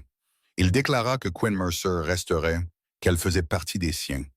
Et puis il demanda si quelqu'un avait un problème avec ça. Personne n'osa parler. Personne n'osa le regarder dans les yeux. C'était le jugement final, et personne dans cette pièce n'avait le droit de s'y opposer. Quinn regarda Jasper et sentit quelque chose monter dans sa poitrine. Pas de l'amour, pas encore de l'amour, mais une profonde gratitude, un respect silencieux, et peut-être autre chose à quoi elle n'osait pas donner de nom. Elle baissa légèrement la tête vers lui, puis se retourna vers la cuisine, échappant au poids de tous les yeux fixés sur elle. Tard cette nuit-là, après que tous les invités soient partis, après que le penthouse soit retourné à son silence familier, Quinn se tenait seule dans la cuisine à nettoyer. Elle était si fatiguée qu'elle aurait pu s'effondrer sur place, mais elle avait besoin de quelque chose à faire de ses mains, besoin de travail pour s'occuper, pour ne pas avoir à penser à tout ce qui venait de se passer. Des bruits de pas retentirent derrière elle. Elle n'eut pas besoin de se retourner pour savoir qui c'était. Jasper se tenait à l'entrée de la cuisine, appuyé contre le cadre, ses yeux posés sur elle avec une expression qu'elle n'avait jamais vue en lui auparavant. Il parla et dit qu'elle avait bien fait. Quinn ne se retourna pas. Elle continua de nettoyer en répondant qu'elle n'avait pas eu d'autre choix. Soit elle faisait bien, soit elle était jetée dehors et elle avait choisi la première option. Jasper resta silencieux un moment, puis reprit la parole, sa voix plus douce que d'habitude. Il dit non. Elle aurait pu abandonner. Elle aurait pu dire que les ingrédients gâtés étaient le résultat d'un sabotage et blâmer quelqu'un d'autre. Elle aurait pu faire le travail négligemment et blâmer les circonstances. Mais elle n'avait rien fait de tout cela. Elle était sortie acheter de nouveaux ingrédients. Elle avait cuisiné toute la nuit. Elle s'était battue jusqu'au bout. Quinn arrêta ce qu'elle faisait et se tourna pour le regarder. Pour la première fois, elle vit que ses yeux ne contenaient pas seulement de la froideur. Il y avait autre chose là, quelque chose de plus doux, de plus chaud, comme une petite flamme brûlant tranquillement derrière un mur de glace. Elle lui demanda pourquoi il avait cru qu'elle pouvait le faire, pourquoi il lui avait donné cette chance au lieu de la renvoyer dès le début. Jasper resta silencieux un long moment, les yeux fixés sur elle sans ciller. Et puis il répondit, sa voix basse et profonde, que c'était parce qu'elle était comme lui, parce qu'elle n'abandonnait pas, ne tombait pas, ne se rendait pas, peu importe à quel point les choses devenaient terribles. Puis il se détourna et disparut dans l'obscurité du couloir, laissant Quinn là, le cœur battant plus vite qu'il ne le devrait. Elle se dit que ce n'était qu'une transaction, qu'elle ne pouvait pas laisser les émotions s'immiscer, qu'elle ne pouvait pas se permettre de s'attendrir. Mais quelque part au fond d'elle, elle savait qu'il était déjà trop tard pour dire cela. Dans les semaines qui ont suivi la fête, quelque chose d'étrange a commencé à se produire dans le penthouse du 60e étage. Quelque chose que personne n'aurait pu prédire, pas même Jasper Vance lui-même. Chaque matin, quand il s'asseyait au bureau de son cabinet privé et commençait à examiner des rapports et à prendre des décisions qui pouvaient changer le destin de dizaines de personnes, la porte s'ouvrait doucement. Milo se glissait à l'intérieur, ses pas aussi légers que ceux d'un petit chat, une pile de papier et une boîte de crayons de couleur dans les bras. Puis il grimpait sur le canapé dans le coin et commençait à dessiner. Le premier jour, Jasper a froncé les sourcils en voyant l'enfant et a demandé d'une voix froide ce qu'il faisait là, car cette pièce n'était pas un endroit pour jouer. Milo n'a pas levé les yeux. Sa main continuait de faire bouger les crayons sur la page alors qu'il répondait qu'il ne faisait que dessiner, que Jasper pouvait continuer à travailler. Ils n'avaient même pas besoin de se parler. Et il a promis qu'il ne ferait pas de bruit. Jasper avait l'intention de renvoyer l'enfant. L'intention d'appeler Knox pour le faire sortir. L'intention de dire à Quinn qu'elle devait mieux contrôler son fils. Mais pour une raison quelconque, il n'a pas pu le faire. Il est simplement resté là à regarder l'enfant dessiner un moment, puis est retourné à son travail. Et étrangement, la présence silencieuse de Milo ne l'irritait pas comme il le pensait. Le deuxième jour, Milo est revenu. Le troisième jour, le quatrième, c'est devenu une habitude. Un rituel matinal dont aucun d'eux n'a jamais parlé. Pourtant, tous deux s'y sont conformés. Milo dessinait, Jasper travaillait. Pas un mot n'était échangé entre eux, mais c'était un silence confortable. Un silence qui n'avait pas besoin d'être comblé par la parole, un silence que Jasper n'avait partagé avec personne depuis 20 ans. Knox fut le premier à remarquer le changement. Il remarqua que son patron n'était plus aussi froid et inaccessible qu'auparavant. De temps en temps, avant de commencer à travailler, Jasper demandait à Knox où était Milo. Puis il attendait que l'enfant se glisse dans la pièce et s'installe tranquillement sur le canapé avant de commencer à examiner les documents. Knox ne disait rien. Il observait seulement de loin et parfois, quand personne ne regardait, un sourire effleurait son visage. Son patron, le fantôme de Chicago, l'homme craint par toute la pègre, était lentement apprivoisé par un garçon de 5 ans aux cheveux bouclés et aux yeux clairs et sans méfiance. Un matin, alors que Jasper était concentré sur un contrat important, Milo est soudainement descendu du canapé et a couru vers son bureau. L'enfant se tenait là, tendant une feuille de papier, les yeux brillants d'espoir, et a dit qu'il avait fini son dessin, que c'était un cadeau pour Jasper et que Jasper devait le prendre. Jasper s'arrêta et baissa les yeux sur la page que Milo lui tendait. Dessus se trouvaient 2 bonshommes allumettes, un grand et un petit, dessinés avec toutes les couleurs de crayon. Les lignes étaient tordues et inégales, mais il était assez facile de voir que les 2 petites silhouettes se tenaient la main. Jasper regarda le dessin puis Milo et demanda qui ils étaient. Milo rayonna et montra du doigt le plus grand bonhomme allumette, disant que c'était Jasper. Puis il montra le plus petit et dit que c'était lui, parce qu'ils étaient les meilleurs amis du monde. Et donc il les avait dessinés sortant ensemble. Jasper prit le papier dans sa main, et puis quelque chose d'étrange se produisit. Sa main trembla, très légèrement, mais assez pour qu'il le sente. C'était la main qui avait autrefois tenu une arme sans trembler, signé des condamnations à mort sans ciller, fait les choses les plus cruelles imaginables, sans la moindre hésitation. Et maintenant, elle tremblait à cause d'un dessin tordu fait par un enfant de 5 ans. Milo le regarda anxieusement et demanda s'il aimait ça. Et s'il n'aimait pas, alors Milo pourrait en dessiner un autre, un plus joli, juste pour lui. Jasper déglutit difficilement. Sa gorge semblait se serrer. Il répondit, sa voix plus rauque que d'habitude, qu'il aimait ça, qu'il aimait beaucoup, que c'était le plus beau dessin qu'il ait jamais reçu. Milo sourit avec l'éclat du soleil, sauta de joie et dit qu'alors Jasper devait l'accrocher au mur, pour que chaque fois qu'il travaillerait et le verrait, il se souviendrait de Milo. Le lendemain, Knox entra dans le bureau pour faire un rapport et il s'arrêta net. Sur le mur en face du bureau de Jasper, parmi les œuvres d'art coûteuses collectionnées du monde entier, parmi des pièces valant des millions de dollars, un nouveau tableau avait été accroché. Le dessin tordu d'un enfant de 5 ans, deux bonshommes allumettes se tenant la main, avait été placé dans un cadre en bois coûteux et accroché à l'endroit le plus honorifique de la pièce. Knox ne dit rien. Il regarda seulement le dessin, puis son patron, qui était assis là à travailler comme si de rien n'était. Et un rare sourire apparut sur le visage habituellement froid comme la pierre. Son patron avait changé, et ce changement avait commencé avec un bol de nouilles chaudes et un enfant qui ne connaissait pas la peur. Cet après-midi-là, Quinn passa par hasard devant le bureau de Jasper. La porte était légèrement ouverte, et elle jeta un coup d'œil à l'intérieur sans le vouloir. Elle vit le dessin sur le mur et reconnut immédiatement que c'était celui de Milo. Ces lignes tordues familières qu'elle avait vues des centaines de fois auparavant. Puis elle vit Jasper assis à son bureau, travaillant, levant les yeux de temps en temps pour regarder le dessin avec une expression qu'elle n'avait jamais vue sur son visage auparavant.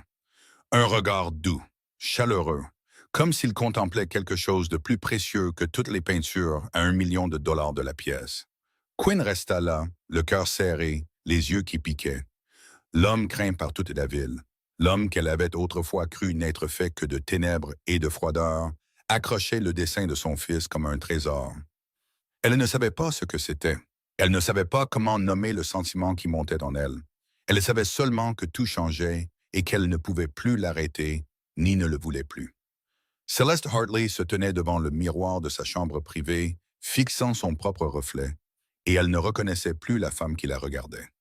Les yeux bleus qui avaient autrefois été dépourvus de chaleur brûlaient maintenant de rage. Les lèvres qui s'étaient autrefois courbées avec arrogance étaient maintenant pressées en une fine ligne de haine. Elle ne pouvait plus le supporter. Quinn Mercer, la femme qui avait vendu des nouilles sur le trottoir, avait réussi l'épreuve que Celeste avait si soigneusement arrangée. Les parrains l'avaient reconnu. Jasper l'avait défendu ouvertement devant tout le monde. Et pire que tout, il y avait cet enfant, Milo, qui volait le cœur de Jasper un peu plus chaque jour. Celeste avait vu Jasper lui sourire, lui parler, accrocher ce dessin tordu au mur comme si c'était un trésor. Des choses qu'il n'avait jamais faites pour elle, pas une seule fois, jamais. Celeste serra les poings jusqu'à ce que ses ongles s'enfoncent dans ses paumes et elle prit sa décision. Ce serait le plan final, absolu et sans pitié. Cette nuit-là, Celeste a secrètement pris contact avec les Serpents Noirs, les ennemis jurés de Jasper. Elle leur a donné toutes les informations dont ils avaient besoin sur Quinn, sur l'enfant, sur les routines à l'intérieur du penthouse. Et plus important encore, sur la faiblesse de Jasper Vance, celle que personne d'autre ne connaissait, qu'il commençait à s'attendrir à cause d'une femme et de son fils. En retour, les Serpents Noirs l'aideraient à se débarrasser de Quinn pour de bon. En même temps, Celeste a préparé un deuxième plan à l'intérieur même du penthouse.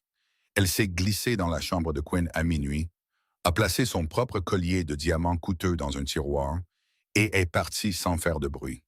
Une flèche, deux cibles. Si les Serpents Noirs échouaient, elle pourrait toujours accuser Quinn de vol et la faire jeter dehors.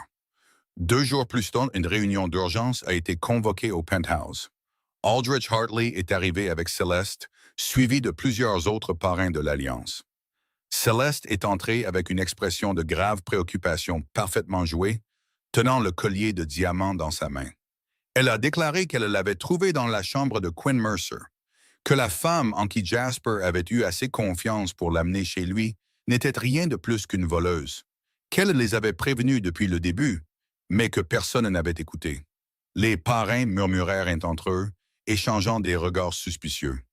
Quinn fut convoquée dans le salon, et quand elle entra, elle trouva tous les yeux fixés sur elle, pleins d'accusations et de mépris.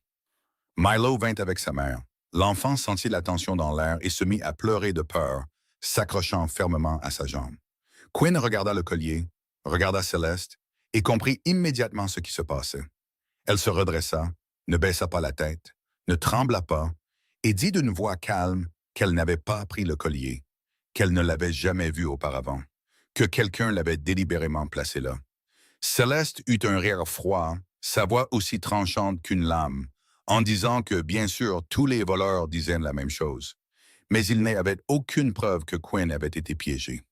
Au contraire, le collier avait été trouvé bien placé dans son tiroir, et c'était plus clair que toute autre preuve. La tension dans la pièce atteignit son paroxysme. Les parrains commencèrent à exiger une punition. Aldrich affichait un air de satisfaction en jetant un coup d'œil à Jasper, comme pour dire que c'était le résultat final de son entêtement. Jasper était resté silencieux pendant tout ce temps, ses yeux gris ne quittant jamais le visage de Céleste. Puis il parla, sa voix froide et ferme, ordonnant à Knox de vérifier toutes les caméras de sécurité du penthouse des dernières 24 heures. Céleste tressaillit un bref instant, mais retrouva rapidement son sang-froid. Elle dit qu'il n'y avait pas besoin de perdre du temps de cette façon. La preuve était déjà évidente. Mais Jasper ne répondit pas. Il resta simplement là et attendit. Quelques minutes plus tard, Knox revint avec une tablette à la main. Sur l'écran se trouvait une vidéo montrant Céleste se glissant dans la chambre de Quinn à 2 heures du matin. Elle ouvrait le tiroir, y plaçait le collier et partait avec un sourire de triomphe sur les lèvres. La vérité était mise à nu devant eux tous. Céleste devint pâle. Ses lèvres tremblèrent. Aucun mot ne sortit. Mais ce n'était pas tout. À ce moment précis, l'alarme du bâtiment se mit à hurler. Les écrans de sécurité passèrent aux images de l'extérieur et tout le monde vit les camions noirs foncer vers le bâtiment.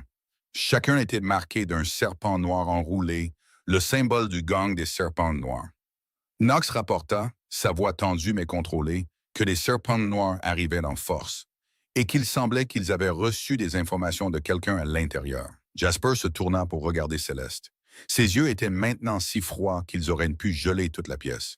Il ne prononça qu'une seule phrase courte. « Vous les avez contactés. » Céleste recula, sa voix tremblante alors qu'elle essayait de nier, disant « Non, elle n'avait pas fait ça. C'était un malentendu. » Jasper s'avança vers elle, chaque pas comme une sentence déjà prononcée. Il lui dit de ne pas lui mentir. Elle l'avait trahi. Elle avait trahi l'alliance. Elle avait conspiré avec l'ennemi simplement pour se débarrasser d'une femme innocente. Et puis il lui demanda si elle connaissait le prix de la trahison. Aldrich se tenait là, le visage vidé de sa couleur, alors qu'il réalisait ce que sa fille avait fait. Il essaya d'intervenir mais ne trouva pas un seul mot. Jasper se tourna vers Knox, sa voix dure comme l'acier, alors qu'il lui ordonnait de prendre l'équipe de sécurité en bas et de s'occuper des serpents noirs, de ne laisser aucun d'entre eux s'échapper. Il dit qu'il voulait envoyer un message clair que personne n'était autorisé à toucher à ces gens. Knox hocha la tête et partit rapidement avec les gardes. Puis Jasper se retourna vers Céleste et Aldrich, sa voix dépourvue de tout sentiment, alors qu'il déclarait que l'alliance entre eux prenait fin ici. Les fiançailles étaient rompues et il voulait qu'ils sortent tous les deux de son penthouse immédiatement. Aldrich rugit de fureur que Jasper regretterait cette décision, qu'il détruisait une alliance puissante pour une femme et son enfant bâtard. Jasper regarda droit dans les yeux d'Aldrich et répondit d'une voix froide comme la glace qu'il le regrettait depuis longtemps déjà. Regrettait d'avoir jamais accepté une alliance avec un homme qui avait élevé sa fille pour en faire quelqu'un de traître et de vie. Céleste éclata en sanglots, ses pleurs résonnant dans la pièce silencieuse. Elle cria que cette femme n'était qu'une vendeuse de nouilles de trottoir, qu'elle n'était pas digne de Jasper, qu'elle n'avait rien. Quinn s'avança et se tint face à Céleste, son regard calme et ferme. Elle dit que oui, elle vendait des nouilles, qu'elle vivait de la force de ses propres mains, de sa propre sueur et de ses larmes. Et puis elle demanda à Céleste ce qu'elle avait à part les mensonges, la jalousie et la méchanceté, si elle avait jamais accompli une seule chose dans sa vie de ses propres mains. Céleste ne put répondre. Elle se retourna et sortit en courant de la pièce, ses pleurs résonnant dans le couloir. Aldrich regarda Jasper une dernière fois, les yeux pleins de menaces, puis il sortit lui aussi après sa fille. La pièce sombra dans le silence. Les parrains restants se regardèrent, aucun d'eux n'osant parler. Tous comprenaient qu'ils venaient d'assister à un changement majeur dans l'équilibre du pouvoir de la pègre de Chicago. Jasper se tourna vers Quinn et ses yeux s'adoucirent un peu alors qu'il lui demandait si elle allait bien. Quinn hocha la tête, ses yeux brillants de larmes qu'elle ne laisserait pas couler, et dit qu'elle allait bien et le remercia. Milo courut vers sa mère et lui jeta les bras autour du cou, l'enfant sanglotant sans défense. Et Quinn s'agenouilla pour le tenir, le réconfortant avec de doux murmures. Jasper resta là à les regarder, et quelque chose dans sa poitrine lui fit mal. Il voulait les protéger, non pas à cause de l'arrangement, non pas à cause de la responsabilité, mais à cause de quelque chose de plus profond que cela, quelque chose qu'il n'avait toujours pas osé nommer. 1 heure plus tard, Knox revint et rapporta que les serpents noirs avaient été complètement traités, que le message avait été délivré avec une clarté indubitable, que personne n'oserait plus jamais toucher aux gens de Jasper Vance. La menace était passée. Quinn et Milo étaient en sécurité. Mais quand les yeux de Quinn rencontrèrent ceux de Jasper à ce moment-là, tous deux surent que cette nuit avait tout changé d'une manière dont aucun d'eux ne pourrait jamais revenir en arrière. 6 mois après cette nuit mouvementée, le penthouse du 60e étage n'était plus aussi froid et sans vie qu'il l'avait été. L'appartement qui n'avait connu que le noir, le gris et le blanc avait maintenant été adouci par les petits dessins tordus de Milo accrochés ici et là, par l'arôme des repas chauds qui flottaient de la cuisine chaque jour, par le rire d'un enfant résonnant dans des pièces qui avaient autrefois été aussi silencieuses qu'un cimetière. Vera, maintenant rétablie et plus forte que jamais, s'asseyait souvent près de la fenêtre, regardant Milo jouer avec un sourire de paix qu'elle n'avait pas connu depuis des années. Jasper Vance était toujours le fantôme de Chicago, toujours l'homme que toute la pègre craignait. Mais quand il franchissait les portes du penthouse chaque soir, il devenait quelqu'un de complètement différent. Un homme qui savait sourire, qui savait aimer, qui savait attendre qu'un petit garçon vienne en courant lui entourer la jambe avant de faire quoi que ce soit d'autre. Ce matin-là était spécial, bien que personne ne l'ait dit à voix haute. Quinn était dans la cuisine en train de préparer le petit déjeuner quand Milo est entré en courant. Ses yeux brillaient, sa bouche bougeait sans arrêt, alors qu'il parlait du rêve qu'il avait fait la nuit précédente. D'avoir rêvé que toute la famille était allée au parc. De comment, dans le rêve, il avait pu manger une glace avec 3 boules empilées. Quinn sourit, se pencha pour embrasser son front, et lui demanda qui était toute la famille dans son rêve. Milo inclina la tête comme si c'était la question la plus stupide du monde. Puis il répondit que c'était maman, mamie et papa Jasper. Qui d'autre cela pourrait-il être, maman? Quinn se figea, la spatule dans sa main s'arrêtant dans l'air. C'était la première fois que Milo appelait Jasper papa. Pas oncle, pas monsieur Jasper, mais papa. Elle ne savait pas si elle devait rire ou pleurer. Jasper entra dans la cuisine à ce moment précis, toujours vêtu de son costume noir familier, bien que sa cravate ait déjà été desserrée. Le signe qu'il était à la maison et non sur le champ de bataille de son monde.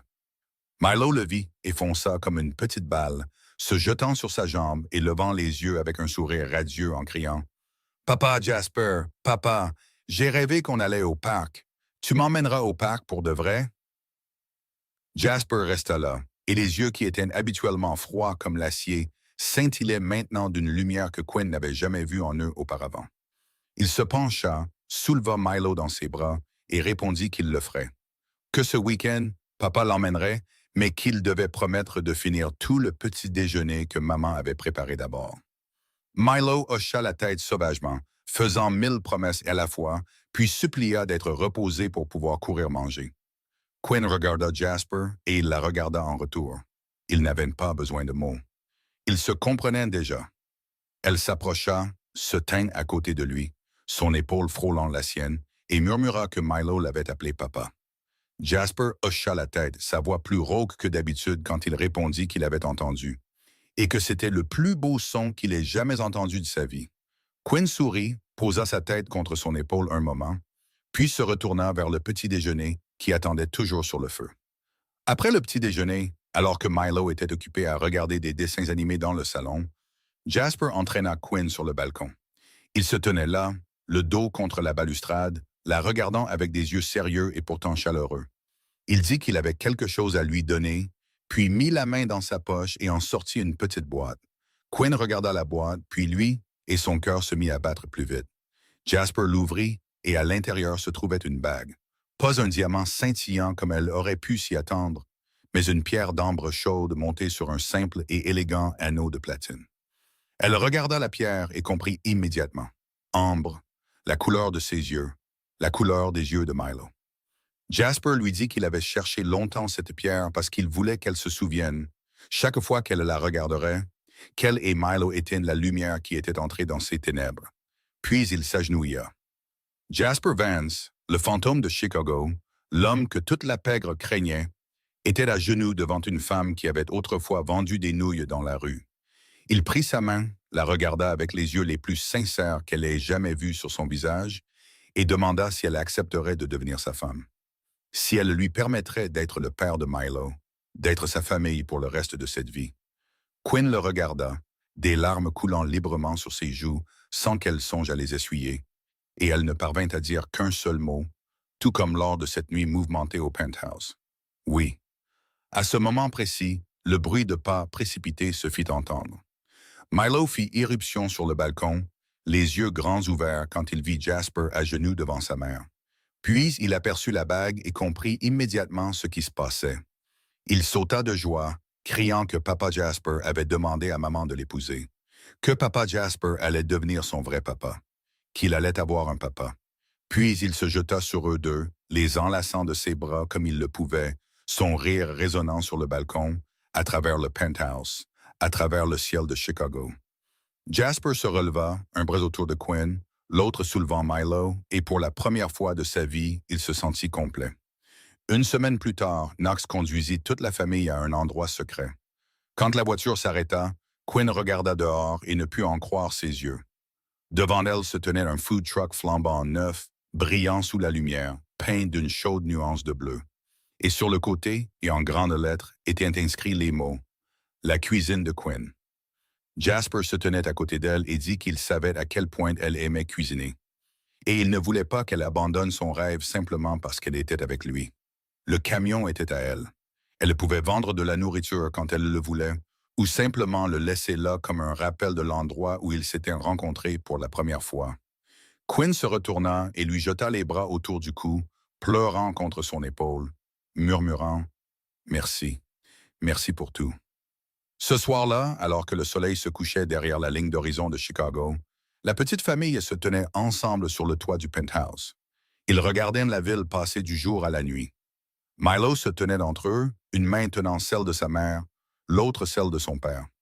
Sa bouche bougeait sans arrêt alors qu'il parlait de toutes les choses qu'il voulait faire quand il serait grand.